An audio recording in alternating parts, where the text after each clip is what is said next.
All right, so that was an overview of drugs we use to manage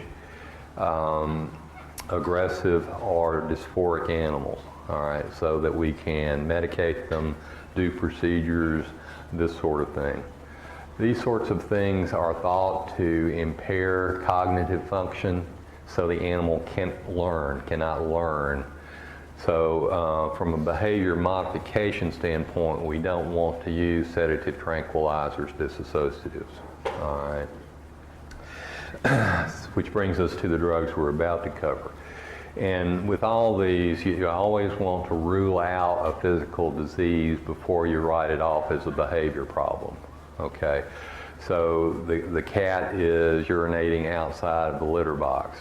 Well, first you better make sure the cat doesn't have a UTI, it doesn't have FUS, these sorts of things before you start blaming it on a behavior issue. So we always do a thorough workup to rule out any physical diseases before we concentrate on the behavior aspects. All right, I'm going to start off talking about anxiety. It's one of the most common problems that we deal with in terms of behavior. Kind of the gold standard for me in this regard are the benzodiazepines. And diazepam, which is Valium, was kind of our prototype. Librium actually preceded it, but diazepam is still in common use. Injectably more as an anesthetic or pre-anesthetic, you've got midazolam. And probably the one used most commonly now for behavior issues is alprazolam, which is known as Xanax, okay? Now these are termed minor tranquilizers. The phenothiazines and the butyrophenones were called major tranquilizers in human medicine. This is a minor tranquilizer. And in truth, it's really not going to have a predictive calming effect on an animal unless anxiety is a part of why they're behaving abnormally, or you give unusually high doses IV like you would in an anesthetic protocol. Then you can really tranquilize them. The best example of that was I learned early on in my own dog. I had only been a veterinarian for a couple of years and I had a little Cocker Spaniel mix that we adopted. And whenever we'd take her riding, she would get all hyper. She would jump from seat to seat, she'd climb in our laps, this sort of thing. And I'd scold her to calm down, and she'd get down on the floorboard and look kind of sheepish for a little while. And then she'd get up and jump around and get on each of the seats and go back and forth. I'd scold her, and I said, in my wisdom as a new veterinarian, I'll give her some Valium as a tranquilizer. So I did, and the only thing that happened was when I scolded her, she ignored me. So she no longer got down on the floorboard. So obviously her reaction was not an anxiety reaction. She was just excited to go for a ride. So it had no effect, and that's fairly what you'll see. We don't typically use the benzos to calm an animal in ICU.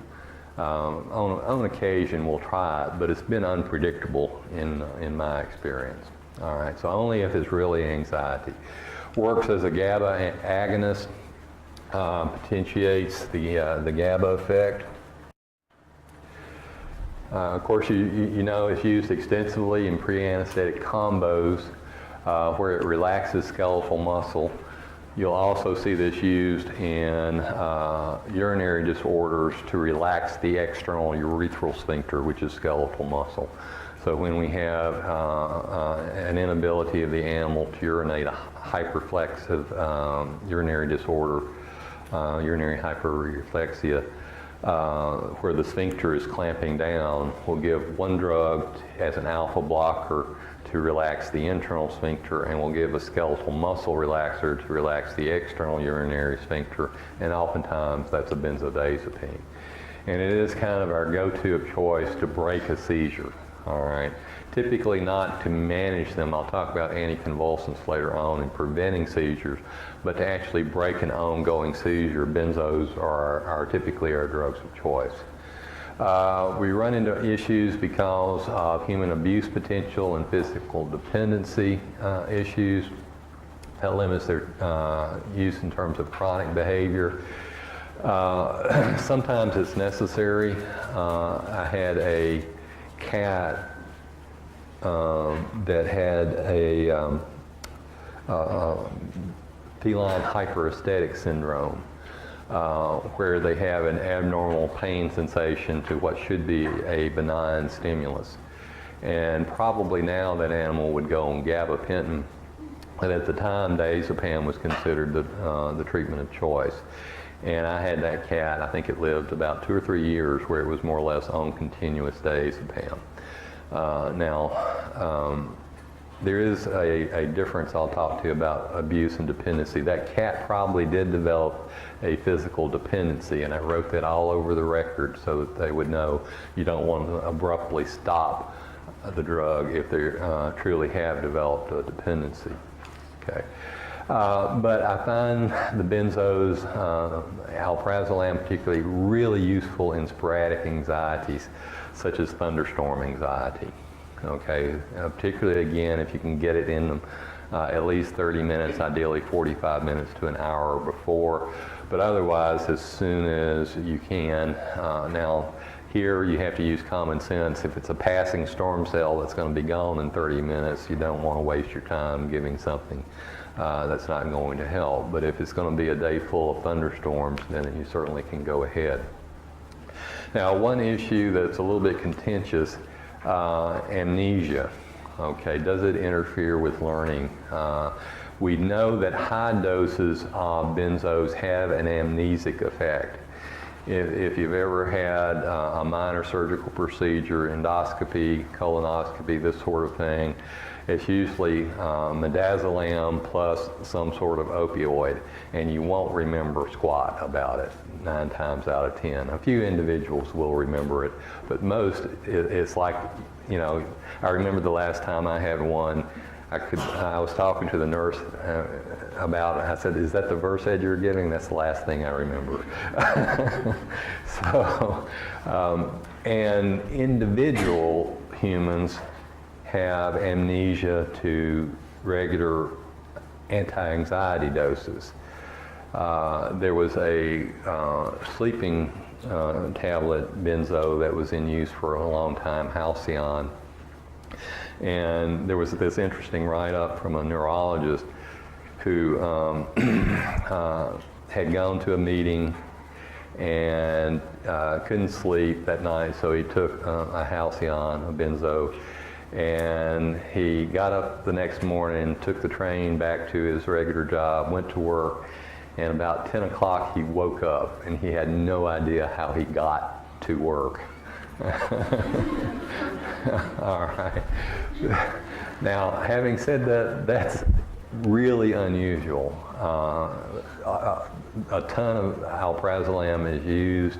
It's one of those big contentious issues. Are we overprescribing? We, as in physicians, overprescribing benzos. But most people have no problem.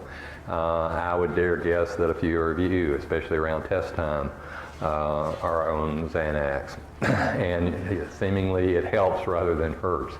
All right, so I'm not sure this is totally true, but you'll see some behavioralists talk about not using benzos if they're going to do behavioral modification techniques.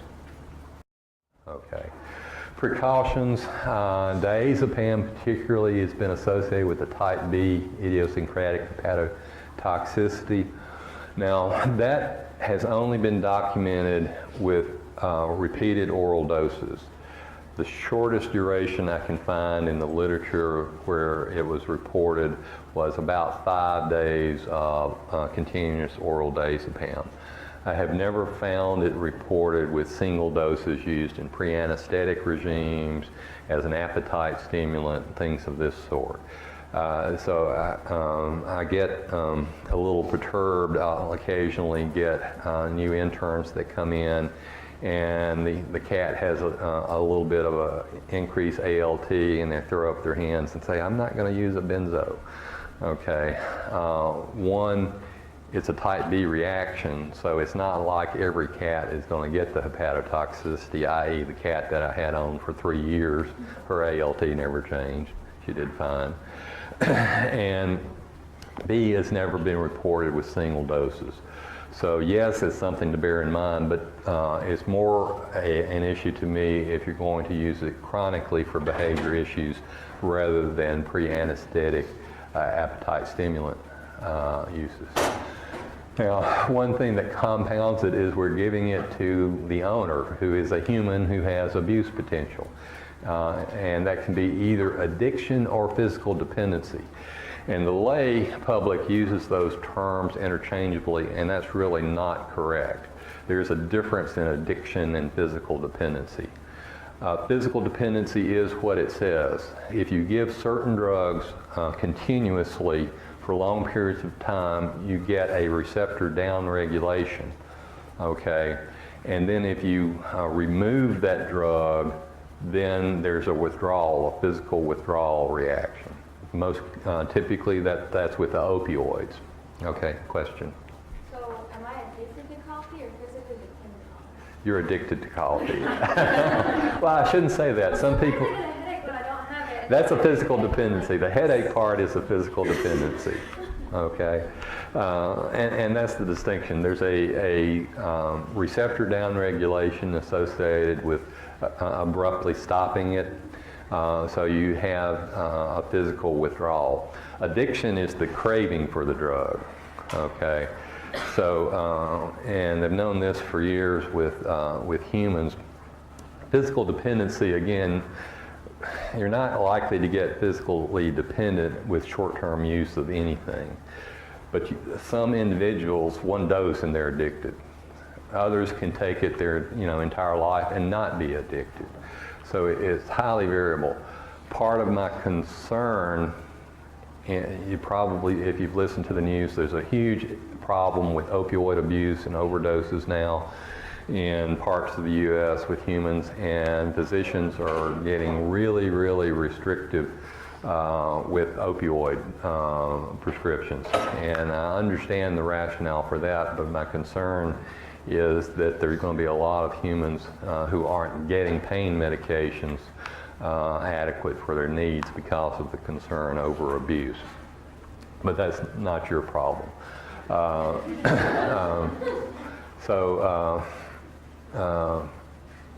Yes, you can become addicted, but animals, even if they are addicted, they can't tell us they want the drug. So addiction is not an issue. They're not going to climb up the cabinet to open the alprazolam bottle. Okay, but they can develop a physical dependency. But the benzos, the risk of physical dependency is not anywhere high like the opioids is. You really have to take a benzo, give the animal a benzo pretty well daily for a long period, for months at a time, and sometimes probably even multiple times a day for long periods, weeks or months. Just a week or two of use is not going to cause a physical dependency or occasional use. Okay.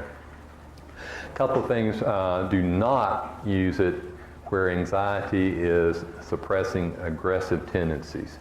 And one is dominance aggression. It's called by behavioralists the master of the universe, and also fear biting.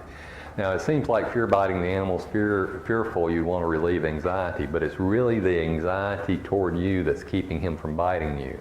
Okay, and you remove that and he may become more of a danger in terms of biting. So be very cautious about using benzos in aggressive animals, including fear biters. Okay, so very useful drug for on demand. I kind of categorize anti-anxieties, and this is in your learning objectives, into those that are used on demand, meaning I can give it right now because the thunderstorm is coming on, versus those that have to accumulate and be given continuously.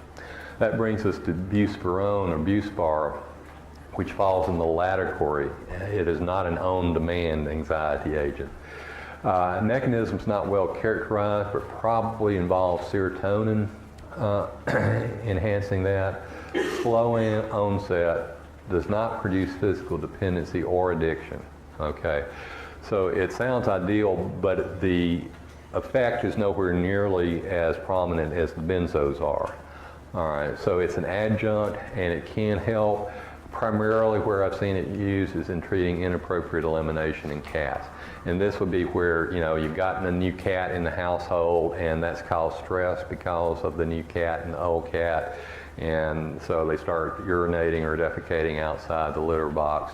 I have had some success with buspirone in those sorts of anxiety scenarios.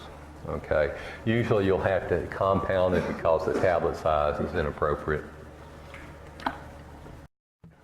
Okay, another drug that has to be used continuously, not in on demand, would be the tricyclic antidepressants. Now, these were developed to treat depression in humans. All right, and realize we use depression differently than human medicine does. It was really irritating. I remember I was on a committee at USP, and a nurse practitioner was talking to a bunch of veterinarians, and she was laughing about a monograph saying the drug causes depression in chickens. And she was going, do the other chickens not like them? Or, but of course we use it differently. This is human depression, gloomy outlook, life is not worth living, these sorts of things. So we don't recognize that, but what we found is these do have an anxiolytic effect in animals. Okay, so that's what we use them for, is anxiety management. The first one to be used, and still is common use, is amitriptyline. Trade name is Elavil. The one more commonly used now is clomipramine, which is an approved drug in dogs, Clomicalm, for separation anxiety. All right. They work by decreasing the reuptake of noradrenaline is norepinephrine. I pasted this. I need to change that to norepi. But norepinephrine and serotonin at the synapse. Okay, so increasing norepinephrine and serotonin in the brain has an anti-anxiety effect. And its primary use is in separation anxiety. Again, clomipramine is the approved drug, Clomicalm. A lot of people will use amitriptyline as a cheap alternative, although less so now because clomipramine is now a generic human drug. Now this gets into the ethics of, should I be using the approved veterinary drug, or should I be saving the client money by using the human generic? And there's no clear thing. According to FDA guidelines, you can use the human generic in a small animal. So that's one option. Another one, trazodone, also affects serotonin. It's a serotonin antagonist / reuptake inhibitor. This seems contradictory, and it has to do with a little bit difference in their effects, but we use it as an anxiolytic. Only now beginning to be explored in animals. It's been out there as an antidepressant for years and also as a sleep aid. It's very commonly used as a sleep aid in women. Causes priapism in men too commonly for use there, but used as a sleep aid in women. But really good margin of safety. We titrate it to effect, and this is again one of the few that can be used on demand. So you'll see us use trazodone in animals that come into ICU, and we really don't want to gork them with acepromazine. Oftentimes we find that trazodone does take the edge off so that they rest more comfortably and are less anxious. Personally, in those situations, I have my own dog with thunderstorm anxieties and other anxiety issues. I found that continuous use, BID use, works better on her than on-demand use. But it is one of those that can be used either on-demand or continuously. All right, and it's sometimes used by behavioralists in conjunction with SSRIs, which brings us to this slide. SSRIs are selective serotonin reuptake inhibitors, and as the name implies, they inhibit the reuptake of serotonin. So they're a little more specific than the tricyclics. The tricyclics affected norepinephrine and serotonin. This is serotonin only. And there are a ton of these out there. Fluoxetine, which is Prozac, is easily the most commonly used, but there are a lot of these used in human medicine. It does require a much higher dose than man typically for the anxiolytic, but it's well tolerated. You'll see some in humans transient agitation beginning in therapy, but not really much of an issue in animals. Because of this, they usually, again, this is getting into humans, but just in case you run into this, usually SSRIs are given in the morning because they tend to have a mild stimulant effect in humans. Tricyclics are usually given at night because they have a sedative effect. Okay. And I said dogs require higher doses. Technically it still is approved for separation anxiety in dogs called Reconcile, but it's been removed from the market because of poor sales. Not that it's not being used, but everyone was using the generic Prozac instead, so the company, after going to the trouble to get it approved, wound up removing Reconcile from the market because of poor sales.